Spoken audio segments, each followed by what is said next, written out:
think it's time to blow this scene. Get everybody in the stuff together. Okay, 3. When's the last time you bet on something? Do you count paying into a fantasy football pool betting? Not really. That's an activity. Okay. Well, Yeah. I mean, it is, but I'm really talking about like high stakes, Yeah. immediate now, bet on the ponies. I don't think I've bet since you and I went to Vegas. Hell yeah. That's so long ago. That is very long Like, that's ago. like fucking small beans lore at this point. A sizable chunk of your life. Like a quarter of your life. Yeah, it is. Fuck. That is a quarter of my life. So you need to go Damn. out and start betting on everything. I've never been a gambler. That's never been my thing. Well, you remember when we surprised Swaim? We went up to San I do. It was a lovely time. Visited the baby. That was this year. Yeah. Handsome baby. Love that baby. For a gift, we gave the baby scratchers and was it cigarettes? It wasn't cigarettes, but like Yeah, we were awful. Yeah. And I played scratchers with Dave on the way up. So that counts. Mhm. You count scratchers as... I bet I've bought a scratcher since then. I must have.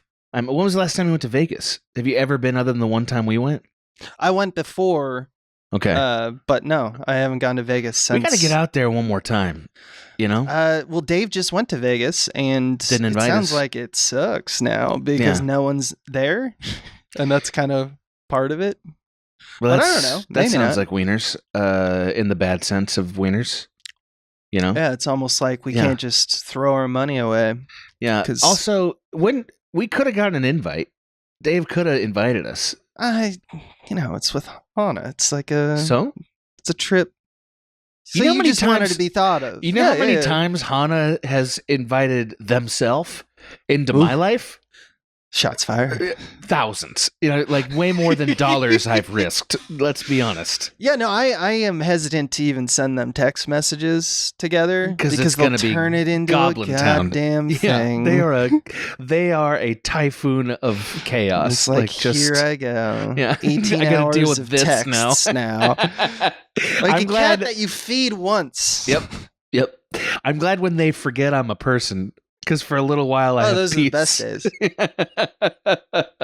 It's not true. They can no I love longer- Dave and Hana. Get you gifts of cream. You know they're coming to the wedding. I bet they're gonna be all milked up too. Yeah, God only knows what they'll be doing. Just gonna be handing out cartons of milk. All right, enough about this. Occupies too much time, real estate in my A mind. lot of Dave time here. The real estate that we should be focused on Mhm. is that of the concept of this podcast, CU Space Podboys. I'm Abe Epperson. I'm Adam and Ganser. and we talk about Cowboy Bebop. And we love it. We lovingly talk about it. This Right? is episode 18, Yeah. covering the session Speak Like a Child, a reference to a Herbie Hancock jazz album. I was sad at the end of this for many Mhm. reasons. One of them was, man, we're almost done. Like it's We're getting like close. we're There's gonna like- be done soon. I don't want Yeah, that. there's like 8, 9 left. Yeah, Sucks. I don't want it. I don't want it to go. I love it. No, Can we- I don't. Can we get more episodes? Can we Yeah, start could- making more episodes? Could somebody? We'll just have to cover another banger anime, you and me, like Freerin or Does something. it have to be anime? No. Yeah. Thank you. I feel like I've watched can't- more anime in this last year than the rest of my life combined. Yep. That's Good not for true. I you. watched a lot of Naruto, so we're not doing Naruto. Don't even fucking look at me. Don't even look at me. I think this is one of the most important episodes in terms of the ethos of Bebop. You said that. Um, I was surprised to hear you say that. It seemed like a strong summary. It's one of my favorite episodes, and Yeah. it's on a lot of best of lists. I believe that. Yeah. In my research, I was surprised to be found that it's Okay. like top 10 of Yeah. episodes of anime ever, kind of thing. Whoa, And- really? Yeah. It to me codifies that Bebop isn't really about aimless stories because Mhm. that's what Mhm. it's dressed up like. Yeah, it is. But it's about the past not having a goddamn thing to say about your life if you want it not to. And you can renew because the Oh. past is always dead. Oh. don't let trauma or fickle answers get in the way of you becoming who you want to be. That's what I take away from this episode. Wow. Well, you and I will have to talk about that because I think you could very easily make the opposite case for what it says. Well, we're going to find out by the end of this episode. Who's an Ed? Who's a Spike? But first, we have to cross the first threshold of this podcast, which is just me going to talk about synopsis. That's called, What Planet Is This?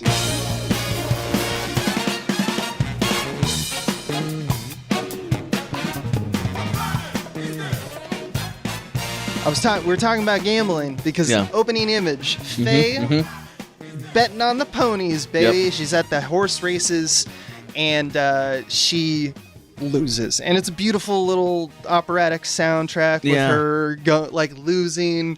It's awesome. And also kind of timed along with Spike losing a fish. And I love the downward and the upward motions of the tickets going in the air, like, fuck, I lost, to the downward motion of Spike going like a fish getting away. I fucking lost it.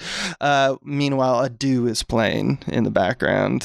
So yeah, she arrives back at home at the Bebop, and Jet is basically telling Spike and Ed that an old folktale I can't remember, but I'm sure I'm sure it has some. It's probably relevance. Wise. Yeah, it's probably wise. It's Jet. He's probably dropping some hidden wisdom, and like, nobody gets it. Yeah, fucking like Ted Lassoing over here. Yeah, exactly. But meanwhile, a drone slowly drops a package on them, and it's anonymous. And Jet has to pay the charges, and he's like grumbles about it. And then Faye's like, oh, it's for you, by the way. And Faye's like, well, then that package is mine. And he's like, well, I paid for it, so maybe we should open it together, kind of thing. And she's just like, no, I don't trust anyone. And also remember her debt collection problems. Yeah. She's probably not accepting packages right now, so she just leaves the Bebop outright. Yeah, she's just like, I don't want any confrontation here. Fuck this. And Big I don't want to deal with. But she knows, and it's on her mind. It's all she can think of. Someone's out there who wants me. No one should know who I fucking am except all these money perverts.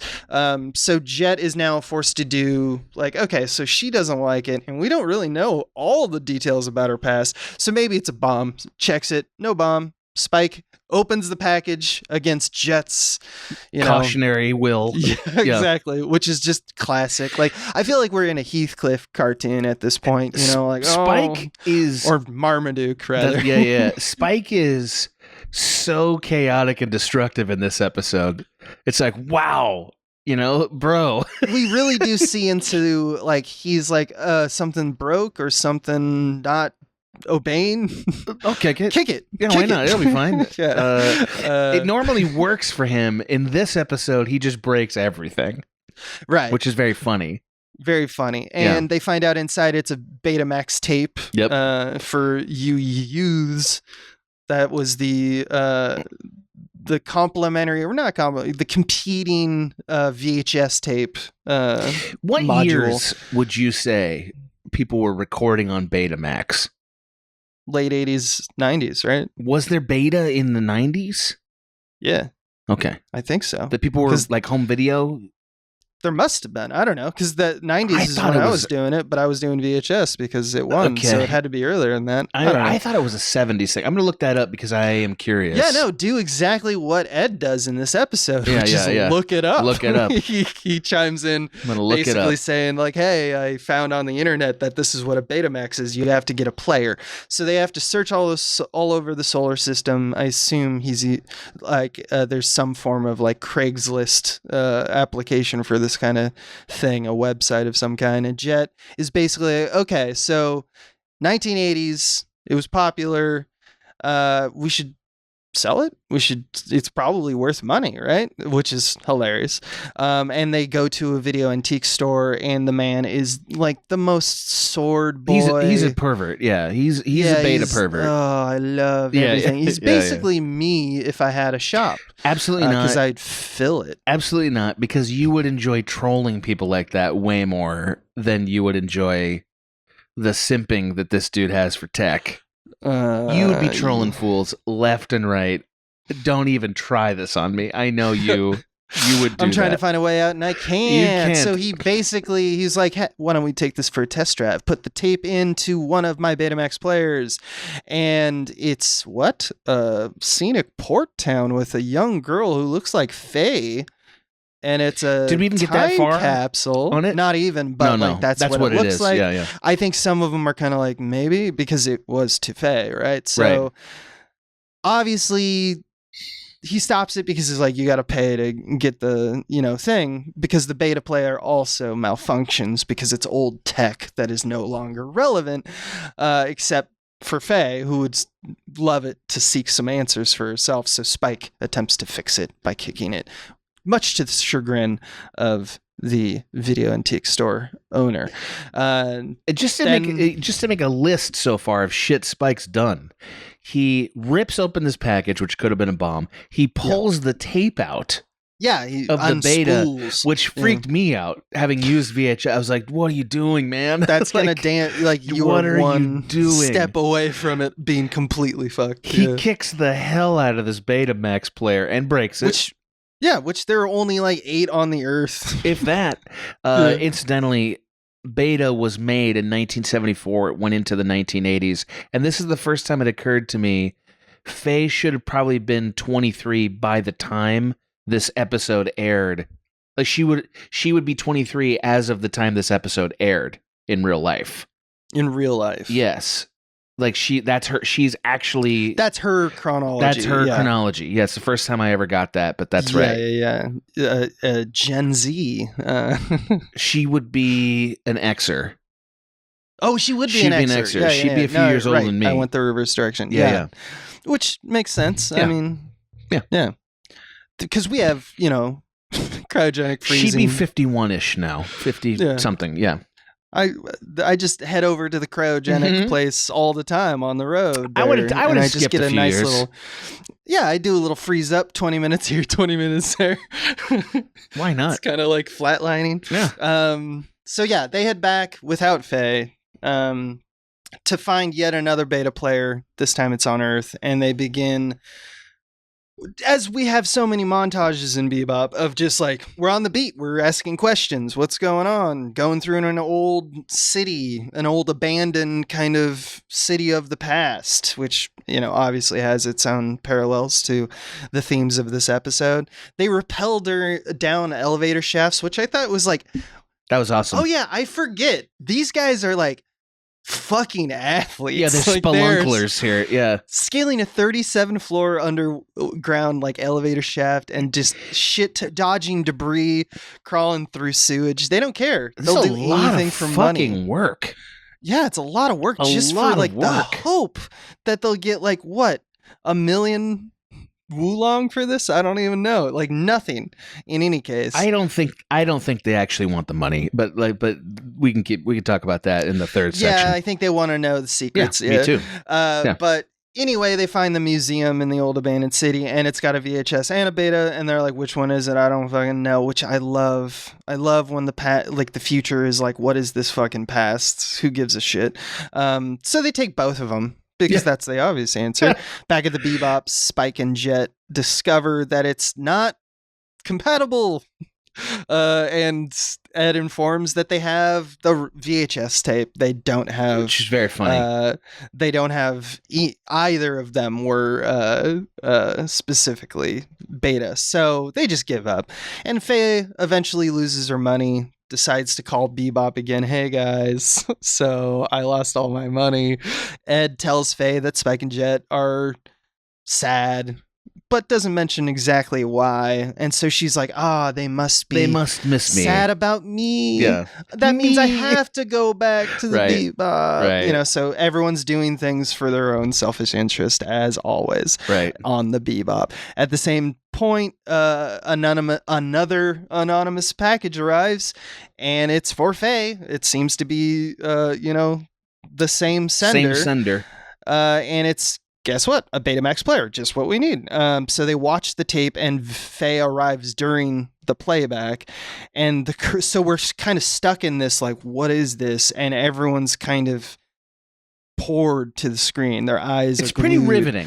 actually. Yeah, and it's what I love about it is it's so fucking mundane. Yeah. And Jet stops Faye saying like, hey, you're going to have to pay some money. And she's like, okay, I won't see it, but she peeks, and Classic. it's like everyone's doing what they're doing. And what they learn is that it's a time capsule video message taped by several girls, but Faye also sending a thing to her, sending the tape to her future self. So the sender is literally herself, a person she does not know. And basically she's just encouraging herself, go you, go us, I hope you're happy. And Faye kind of stares in awe and horror. She can't recall any of these thoughts or memories, but she is witnessing a younger self that is so different from her, who hates the world, who experienced trauma. This is a pure spirit who just wants good for the world and cries. It's devastating. And that's the end of the episode. This video is absolutely devastating.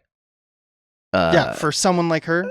I thought it was devastating as an audience member. Right. I couldn't believe it. It was like, man, I'd forgotten about this episode. I mean, you show that tape to someone who has had a bright and shiny life. Like, man. Everyone has their struggles, but like, if life is good and you have a kid and you feel fulfilled, I'm not saying having a kid will do that, but like some monumentous thing where it's like, my life is this now and I'm very happy. Watching this would be like an affirmation. It would be accepted on the merit of what it's sent with. It would still be a sweet wound. There'd still be a nostalgic. There would be nostalgia. Like who. Yeah. Like, look how far I've come. Look where my life has led me. Mm-hmm. For Faye, well, I don't want to skip because that's in the third section, and clearly we're going to want to talk about section. That. Yeah. It's almost like asking your buddies to drive you to your old house to experience it. I love that. That'll always be one of my speaking like a child moments. Here we go. Yeah. So let's cross the second threshold of this session, which is that we're going to discuss, we're each going to take some time to say what we admire about this episode in terms of execution. And that is called Pushing the Sky.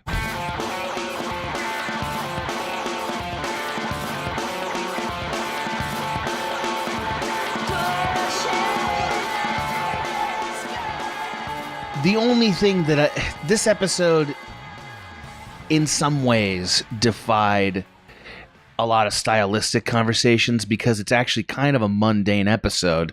There's no chase, there's no bounty, there's no excitement. The only thing that I was really riveted by visually was the video.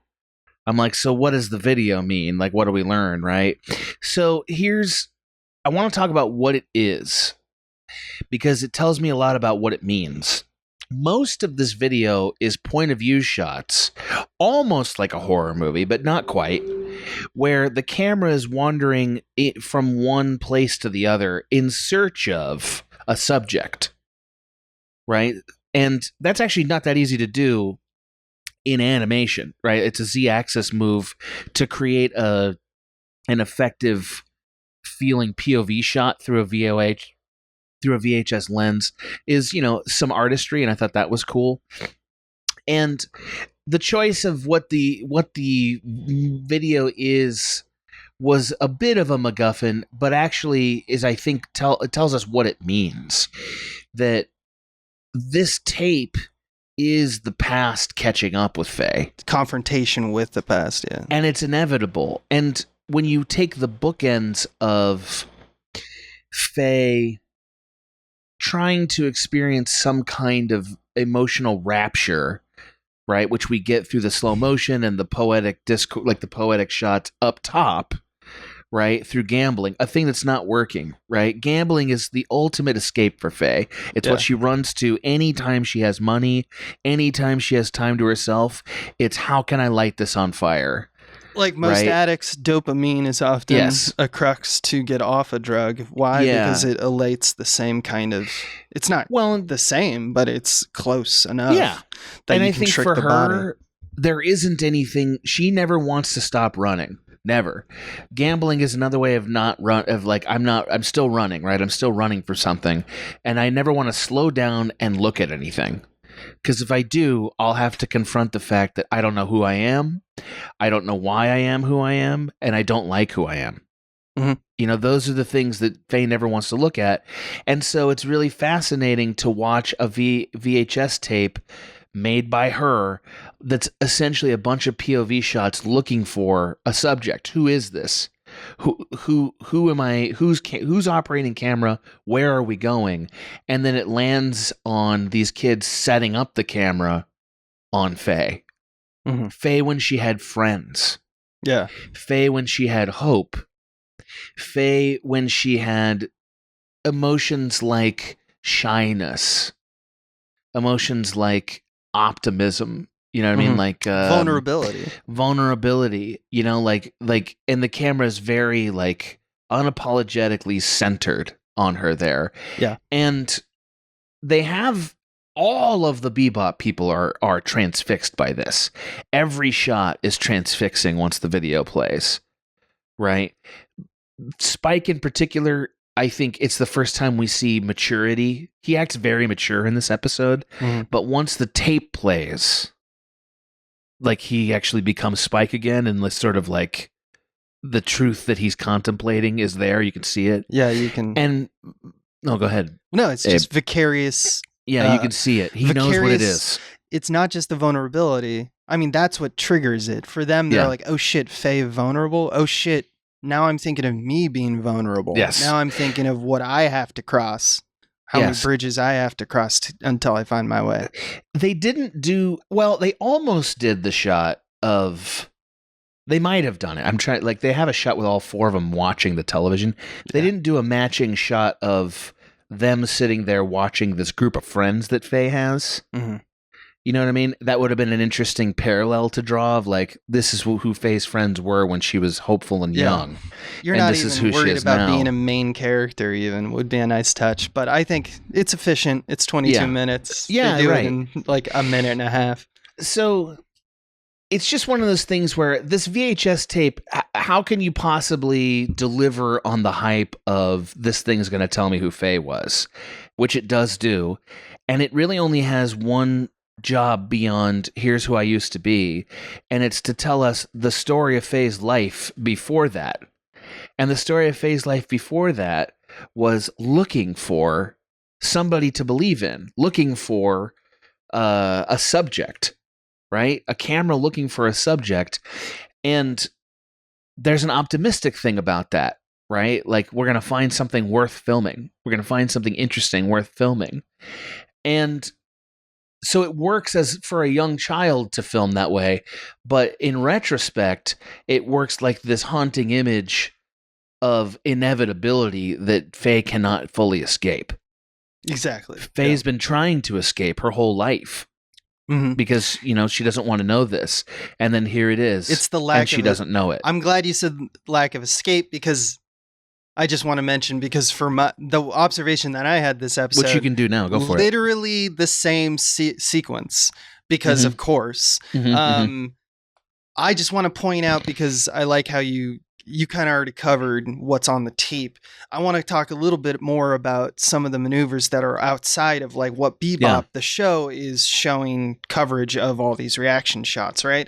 Because there's 2 shots of Faye watching in profile, and then 2 more close-ups, and then I think 2 more extreme close-ups. Yeah, just of her eyes for a little bit, right? Yeah. And then we do that on the reverse side with the wides as they cascade inward until we zoom in almost till we're an extreme close-up or an insert of the TV. It reminds me in a lot of ways of one of my favorite sequences in film, honestly, coming from Ferris Bueller's Day Off, right? Do you know this museum sequence? You remember that? I love the museum right sequence. It's very esoteric with music. And there is a feeling like that in the VHS sequence. But you know the moment I'm talking about, when Cameron looks at the Sarah, I think, which is the whole point of that artist is pointillism, little dashes to create form. You know, the idea of tiny little details, almost in like when you look at one brush stroke, it means nothing, but then when you put it all together on a canvas, it is beautiful art. And she's finally seen it all in HD, this version of her youth, right? And it's too much for her to bear, so we cascade as the film plane literally cascades, zooms in, slides into zoomed images, which is helpful when the work wants you to inform the audience that sometimes we can't see the forest for the trees, the fine details. We get overwhelmed by the nuances of that focus, right? And this becomes, I think, important to Faye's arc, which honestly, let's just talk. I just wanted to point out that they did that as a maneuver. Yeah, probably this sounds like it's just going to open wide the next segment, which is we should discuss. I think we should discuss what that means to Faye. 100%. So let's cross that threshold once again. This time, though, I'm gonna get it right. You're gonna carry that weight.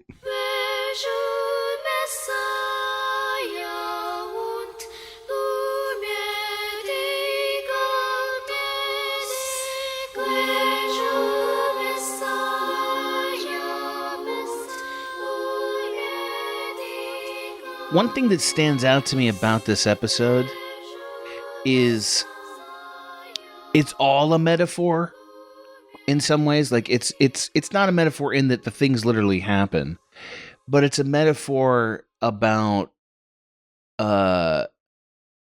what's happening on Bebop for all of them. On some level, they're all ignoring their past. Right, like Faye is sort of living in this moment to moment, and then in some level they're also spelunking in the dark caverns of what's happened to them, narrowly avoiding disaster to dig up something that may not even work for them anymore. And so I think that alone makes the discovery of this tape meaningful to them. Is there's this kind of finally I get to work on the subtext. You know what I mean? Finally we all get to do some work that's related to our own individual subtext. So they kind of passionately engage with it. Right? And I think that's just it's rare for a bottle episode, which this is the kind of thing of tendrils this wide. Yeah, and this isn't a bottle in the sense that they're not stuck in one place, but it's a bottle in the sense that this isn't a case of the week. This is sort of sitting around dealing with the mundane stuff of life. This is why this is one of I think my favorite episode. Except for the Bang Bang Shooty. Oh, that's cool. There's stuff like that. But this one is the only episode in all of Bebop that we are forced to look at these people, forced to look at their own circumstance. Every other action they make is them playing out their lives. This is a reprieve from life for all of them. This is never meditating. Happens. Yes. It may happen individually in brief moments, but this is the moment with the elephant in the room. Right. This is the intervention, so to speak, which is what it should be.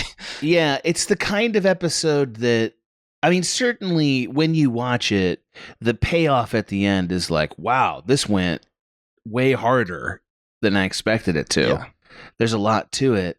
But it actually kind of, the fact that it ends where it ends with this kind of I don't remember, that's all we're going to say about that. It doesn't wrap up, it stops. Yeah, just the statement, this is not me, but it is me. Yeah. Yeah. And it comes at this crucial time where there's been a little bit of unearthing some of the skeletons. Some of the ghosts have come and reared their head a bit for all of them. And so they can't live in the blind sort of moment to moment unaware thing that was their status quo at the start of the show anymore. Right? 100%. So now we're finally ready for this. This is what makes it.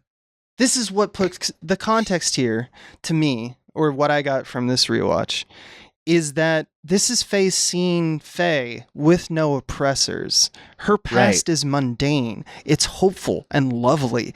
It's a young kid just being a hopeful young kid, and it tells her nothing that helps her current struggle. Right. She's more lost than ever because she was hoping for a few moments that her identity could be informed. Her identity now could be informed by her identity like back then.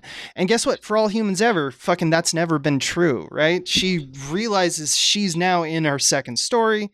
She's accountable, and she doesn't like that anymore. That's hard, yeah. They stole time from her. She got put into a fridge. And she will eventually chastise Spike in that famous scene that we all, remember. Yeah, that's the best scene. For truly leaving his story.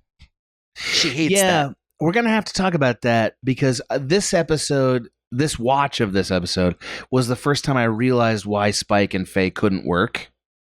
Yeah. Because Spike isn't the right tool to be he's not kind enough for Faye.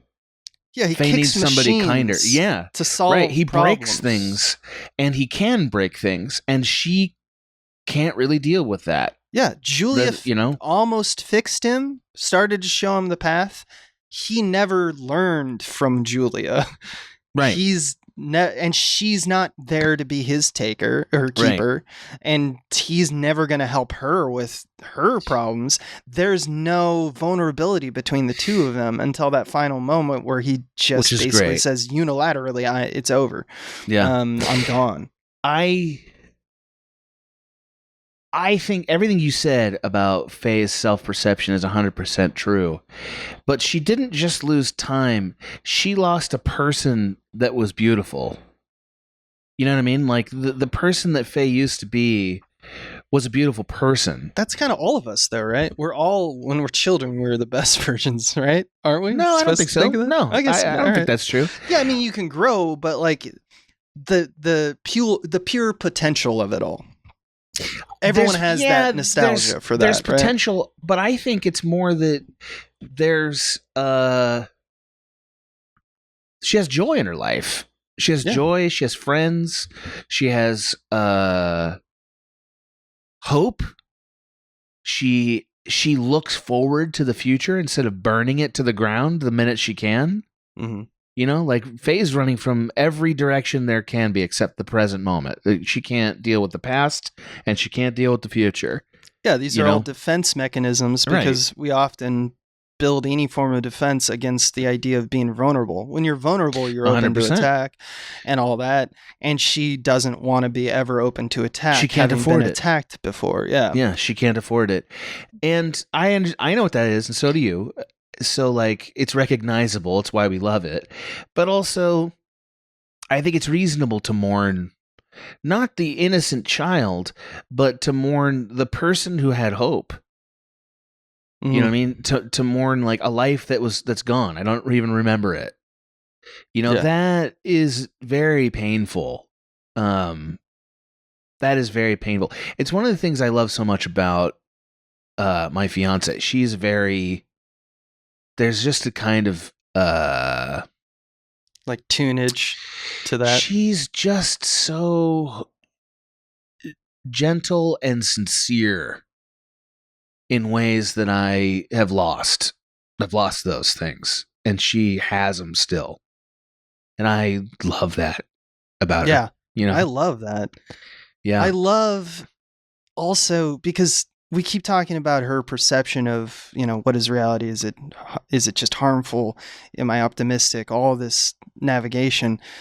Let's talk about the indifferent world that we're in and how this episode so beautifully paints a portrait of these small little nuanced things that make the world a little crueler. I love that the whole hang up is the fact that Betamax and VHS, two things that do the same thing, yet are incompatible.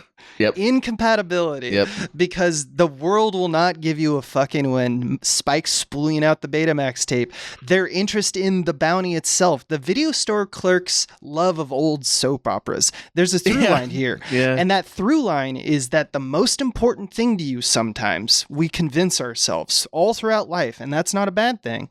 But the most important thing to you oftentimes can be undone in a single cigarette burn or a single kick. Yeah, there's a fragility to it all. Just like the clerk, Faye, who is now kind of in that kind of fight or flight response, the clerk is like, the world is against me. Even the clerk says at one point, why is this happening to me? About, the fact that Spike is destroying his beloved stuff. That was hilarious. You who have harmed my unique haven, you are my oppressors. Right. That is the dilemma that Faye's in the whole time since she woke up. I also, that's a great observation. I really like that. I gravitate toward the sense of destiny about it all that I think it's definitely sort of what I might call a serious man's destiny, where things are going to come together, but they didn't come together to make it all good and make sense. They came together because there's an inevitability to it, right? And in Faye's case, the past and her not knowing what it is inevitable. Like, having to face that is inevitable. She can't run forever, and it chased her down. It literally chased her down. And you find that that's not reflective of an indifferent universe, but rather one that is a fateful universe. I don't know what an indifferent inner universe in a story is. Stories are the opposite of indifference. Stories are organized chaos. So anytime somebody pitches me indifferent universe in a story, I have this sort of no, you made it this way because the story is organized chaos with intelligence and design in it. But I would add to you that the burden is on the affirmative. You are the one who's distinguishing meaning from it, saying this is a fateful thing. It is more neutral to say it is just a bunch of atoms colliding. I can always say that, but then also I can't claim that there's such a thing as a story or an art form if I'm going to be that detached from causality. Fair enough. I mean? That doesn't... Yeah, we're crafting worlds, right? And we love it for exactly the reason that we don't want to make the universe we create indifferent. You know what I mean? Maybe we want to say it's unfair or not good, or that it's not interested in you, right? But it's not indifferent in the sense that it has no purpose or it has no interaction with the character. That's absurd. That's not how stories work. If you wrote a story like that, anyone would tell you the story sucks. That's not how stories work. You set your own parameters for what you want to succeed 100%. in when you craft a story, and That's some correct. people can subjectively or objectively go, this is crap. But the meaning is defined to control a little part of the universe, because I think so much of us are screaming at the fact that it is indifferent. It feels indifferent. It seems indifferent. Sure. And you can, assign meaning to that indifference, but it doesn't change the fact that it doesn't seem to obey any laws that you might set. So you can set it in reality, or you can set it in a story. I don't agree with the story you just told about reality. So, you know what I mean? So I'm not having that's what I'm saying. We are all just these perception machines, right? You're right. And we all choose the data sets that we describe as belonging to the story and the ones that don't. Nonetheless, in the case of interpreting this story, yes, I think the fact that her time capsule found her, it actually was relentlessly chasing her, we discover, right? They go through a list of all the places it was going. I see where you're going with this. It went place after place after place. No, I don't have a big theological point here, if that's what you think. It's more that I think, independent of how the universe is ordained and designed, right? There are certain things that are inextricably linked to how life plays out for us. And our past is one of those things. like, you might disagree with me about this, but like the choices I made and who I was at one time or the other builds into what I'm doing now, right? All views about how the universe works, to me, add some consequence to what I chose to be, what place I was born, blah, blah, blah, factor into and are inescapably linked to who I am now and where I'm going, right? Mm-hmm. Faye chose to try to sever that tie, partly because it was severed for her, and partly because she didn't want to look at it. And I think the inevitability of, no, you can't escape that. That's a thing that you are connected to it, even if you don't remember it. You know, now, so that's it. I mean, I'm curious to hear. No, you're 100% right. You can't escape it and live. Right. Yes, that's right. You can't be free. But Yes. that's why I opened up this section with who's going to be right, who's an Ed, who's a Spike, because you can't. Escaping is not bad. It just depends on where you are in your life's journey. Escaping an abuser is a very good thing. Sure. Moving on from the Bebop, a decrepit, derelict kind of ship that essentially just has ghosts who live there, is not a great fostering environment for a child. I don't think Faye is doomed to live any particular way, but I think she has a kind of a hopeful ending in some ways, honestly. I think we're going to attack this when the episodes come up, but just calling our shots now just because it's relevant to this discussion. It is very clear to me that of the four, one gets out, one goes away, two get to make the decision on the next journey. Yeah. That's the end of Bebop. Yeah. Jet and Faye fundamentally are tied together because they have the same question to answer. It might have very nuanced differences in terms of what that change looks like, but ultimately they both need to move the fuck on. Yeah. They need to realize that they're Ed. Yeah. And that's the hopeful version of this. Right. Or the pessimistic glass half empty version of the universe. Am I Spike? You can just persist and survive meagerly until you die the death, or you flame out, or you fade away, which I could see both of them doing. Being either of those ends could fit their journey 100%. Right now, but also if they just kind of understand that it's right here, it's right on this tape. You can be that optimism if you choose. You could choose to be that girl again. That's true. Not to say that circumstances haven't justified the way that you're not that person at any time. Right. But like, we are so fickle in our determination of what reality is. One time it means this, one time it means that. Why can't you choose to be an optimistic person, even though you know that the world is full of murderers and people out to get you? You can try to breathe life into the world. Faye could understand that. Jet could understand that. Spike could understand that. Ed does get that. Yeah. Or I agree because with that's speaking like a child. That's what that is. Yeah. Well done. I don't need to add to that. I love that. In fact, I think the episode should be over after this sentence.